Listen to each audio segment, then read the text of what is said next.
and my topic is embryonic stem cell research, scientific breakthroughs, societal changes, and ethical controversy. Since its discovery, HIV was thought treatable but not curable. In 2010, patient Timothy Brown was cured of HIV thanks to stem cell research. Bone marrow transplantation replaced Brown's immune system with one resistant to HIV. The mutated gene found in Brown's donor that made him immune, the CRR5 gene, is too scarce to use for the current 1.1 million HIV patients in the United States, but research is being done to uncover more about the mutation. However, the ethics of stem cell research, especially embryonic cells, is highly controversial. The majority of embryonic stem cells are obtained through in vitro fertilization, whether embryos are created purely for research purposes or left over from fertility treatments. Stem cell research has been a widely argued topic since it arose in 1981, but it has led to scientific accomplishments, with ongoing research to treat blindness, Alzheimer's, autism, hearing loss, and an abundance of other issues.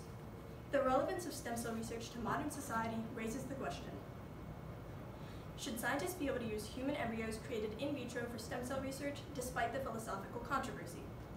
The scientific accomplishments achieved through stem cell research are indisputable, but the ethics demand a compromise. This leads me to my thesis that stem cell research should continue using leftover embryos created in vitro for fertility treatments. Because of the monumental scientific breakthroughs, the science of stem cell research must be considered. According to the National Institutes of Health, or the NIH, America's medical research agency, embryonic stem cells are pluripotent, meaning they can develop into any cell in the body, while adult stem cells are multipotent and can only develop into some. Writer Matthew Warren addresses the case in which an anonymous second patient was cured of HIV through a bone marrow transplant, which is one of 10 available stem cell therapies as of 2016. The California Stem Cell Agency, or the CSCA, acknowledges that treatments using embryonic stem cells are still on the long path towards approval, but have great potential shown through the thousands of patents involving embryonic stem cells, including methods to treat breast cancer, identify leukemic stem cells, and reprogram cells. The accomplishments are transforming science as we know it. Being highly controversial, stem cell research should be considered through the social lens. As I mentioned earlier, my research question was, should scientists be able to use human embryos created in vitro for stem cell research despite the philosophical controversy? The internet is an important point in answering this question because the dialogue it facilitates affects public opinion. Edward Kessler, Master of Business Engineering, explains that the internet allows people that normally would never interact to converse and recognize similarities in their views. Peer research data corresponds with Gallup poll data showing Kessler's claim in action between 2002 and 2018. In that time span, average internet use increased by about 37%, and public support for embryonic stem cell research increased by 14%. The correlation implies that increasing internet use facilitates discussion that leads to changes in public opinion. Often, individuals only pay mind to a topic when it affects their own personal life. For example, Ron Reagan presented a speech advocating for embryonic stem cell research, but only after his father, former President Ronald Reagan, was diagnosed with Alzheimer's. The internet adds a new plane to compassion by allowing people to see through someone else's eyes, potentially someone suffering from a disease that embryonic stem cell research could cure. This returns to Kessler's earlier point, that the internet is a platform where people who could possibly not meet in reality can share their experiences. The internet is transforming the public's involvement and investment in stem cells. The ethics behind the controversy of stem cell research are vital to fully understanding the topic. The analytical argument is to grant embryos little to no moral status. The common ground is using embryos left over from fertility treatments. Elizabeth Harmon, professor of philosophy, claims that creating an embryo for the purpose of stem cell research is unethical because scientists are consciously depriving it of a chance to live. Authors Agatha Sagan and Peter Singer counter Harmon and write that if an embryo has moral status because it has a potential to become an adult human, every stem cell must be precious. This logic is simply flawed because it means that all stem cells, even ones from adults, have moral standing.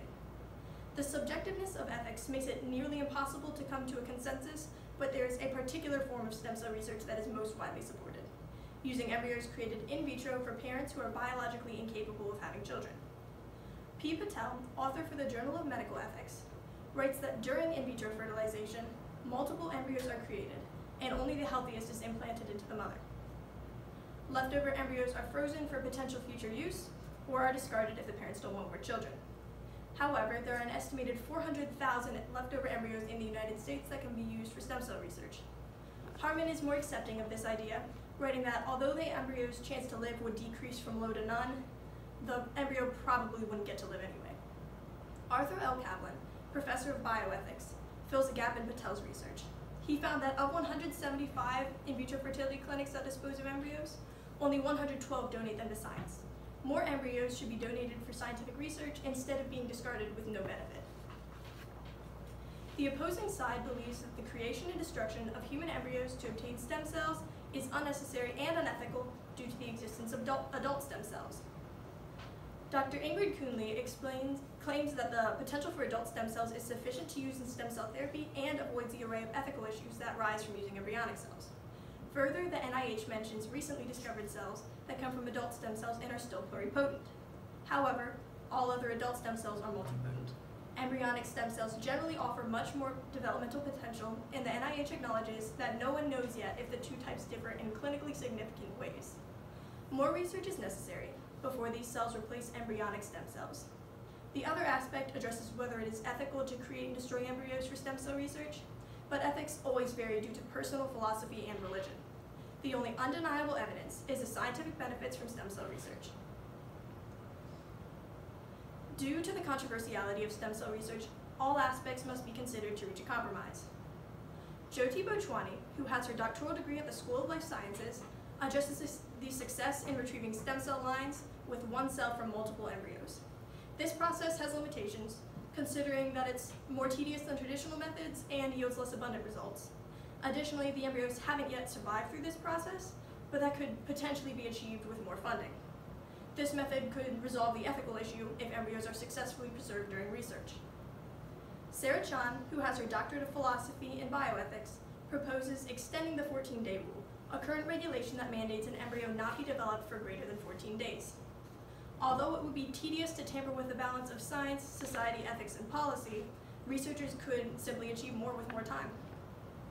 One of the most cooperative solutions is for researchers to use embryos left over from fertility treatments for stem cell research with the consent of the parents. This solution, like most, is limited because bills proposing similar ideas have failed, like the Stem Cell Research Advancement Act of 2010. Public opinion and congressional consensus may be equally difficult to shift. However, Kessler's identified increase in internet use for spreading ideas suggests that a shift in overall opinion may be possible. This solution would appeal ethically because embryos would be created to start families rather than to retrieve stem cells. The only embryos used would be frozen embryos marked for disposal, which appeases ethics and could save millions through scientific breakthroughs. Thank you.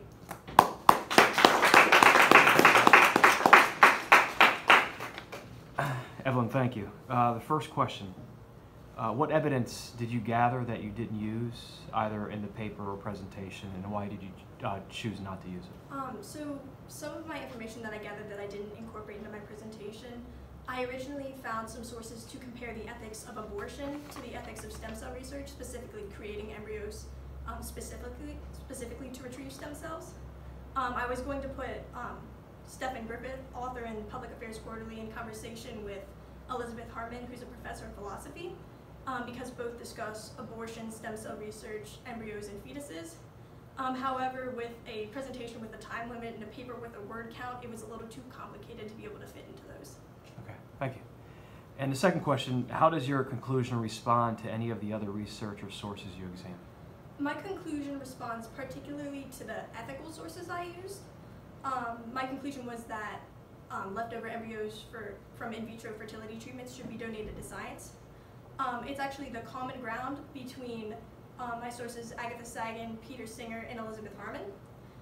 When compared, they disagreed on the moral standing of embryos, but they did find common ground on the embryos left over from fertility treatments. So I put them in ongoing debate and concluded on their common ground. Okay, well, thank you.